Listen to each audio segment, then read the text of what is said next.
My dad sent me a text at 2 in the morning, grab your sister and get out now. Do not trust your mom. So I did exactly that. The phone screen was practically burning my eyes in the dark of my room. 3 short sentences that seemed insane until they made perfect sense. My dad was on a work trip in Seattle, 4 days in one of those monthly trips he took for his consulting firm.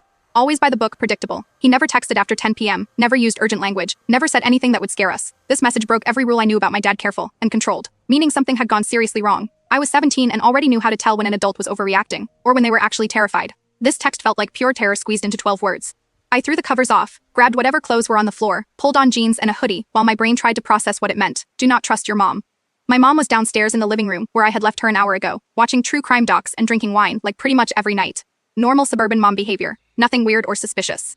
But my dad would not send this without a damn good reason. Telling me to grab my sister and run meant immediate danger, not paranoia. I shoved my feet into sneakers, grabbed my backpack, dumped out the books and threw in my laptop, charger, and the $300 in 20s I had been hiding in my drawer, for reasons I never really explained. Suddenly, that money became the most important thing I owned. My sister Becca was 12 and slept like a rock, did not even stir when I ran around in the room next door. I went slowly down the hallway, opened her door carefully. The hinge creaked and I almost died. She was all tangled up in the blankets, just her black hair showing, breathing deep in heavy sleep. Waking her quietly was going to be nearly impossible, but waking her screaming would bring mom up from downstairs, and my dad's message had been clear about not trusting her. I knelt by Becca's bed, covered her mouth with my hand and shook her shoulder. Her eyes flew open, scared. I felt her try to scream against my palm. I made the shush sign and put my mouth to her ear, barely a whisper. Dad sent an emergency text. We need to leave right now without mom noticing. I will explain everything once we are safe, but you have to trust me and stay quiet. Becca's eyes were huge with fear and confusion, but she nodded. I took my hand off her mouth. She sat up in bed, grabbed her glasses from the nightstand. I had already pulled clothes from her closet, jeans and a hoodie that I shoved into her hands, making the signal to change fast. She pulled them on over her pajamas with shaking hands. I stuffed her feet into the closest sneakers, did not even tie them properly. Becca's bedroom window faced the backyard and had the screen I had already taken off multiple times to sneak out and meet friends. I popped the screen off easily, looked down about 8 feet to the flower bed. Not ideal, but doable. The dirt would soften the landing. I tossed both backpacks out first, watched them land in the dirt, then helped Becca climb through the window. She froze at the edge, looking down with a panicked face. I grabbed her wrists and lowered her as far as I could before letting go. She fell the rest with a muffled thud that seemed deafening in the silent night. I jumped right after, rolled to absorb the impact and twisted my ankle a bit, but it held. When I got up, Becca was staring at me with questions all over her face. I grabbed her hand and ran to the back of the yard. We probably had a few minutes before mom came upstairs or heard something. The fence was almost 6 feet of wood. I climbed up using the lattice as steps, went over to the other side and dropped into the neighbor's yard. Becca struggled more with the height, but I talked her through what to do, caught her when she came down on my side. We ran through 3 backyards until we came out on a street 2 blocks from our house, both of us panting. Only then did I pull out my phone again and reread Dad's message, looking for details I had missed in the panic. Timestamp showed 2:03, sent 7 minutes ago. No new messages, no missed calls, just those 3 sentences hanging on the screen like a bomb. I tried calling him and it went straight to voicemail, his professional greeting totally out of place with the emergency he had warned about.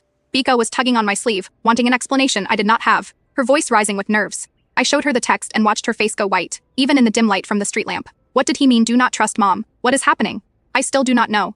But Dad would not say this for no reason. We need to get somewhere safe so we can figure out what is going on.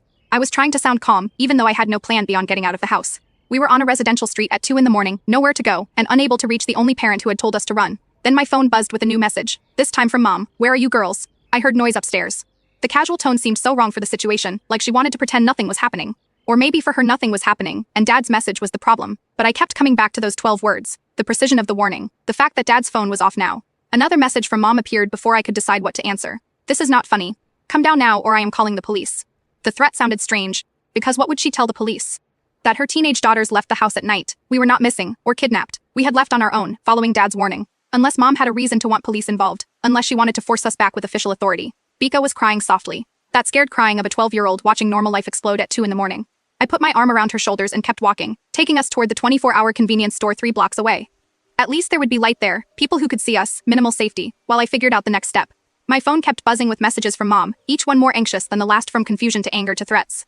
The store was almost empty, just the bored clerk scrolling on his phone behind bulletproof glass. Becca and I huddled in the back near the coolers, trying to look normal, despite being 2 teenagers alone at 2 in the morning. I called Dad again, and it went to voicemail again. His phone definitely off. I texted asking for more information, saying we had gotten out but needed to know what was going on. Then my phone rang and Mom's name lit up the screen. I stared at it, ringing 3 times before answering. Put it on speaker so Becca could hear too. Her voice on the phone tight, with barely contained emotion. Where are you? What is happening? I wake up and both my daughters are gone. Window open, not answering texts. You are scaring me to death.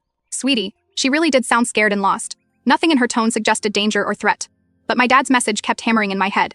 The urgency, the precision that had made us run. To continue, tap the arrow in the bottom right corner and copy the link, then tap the CapCut icon in the bottom left.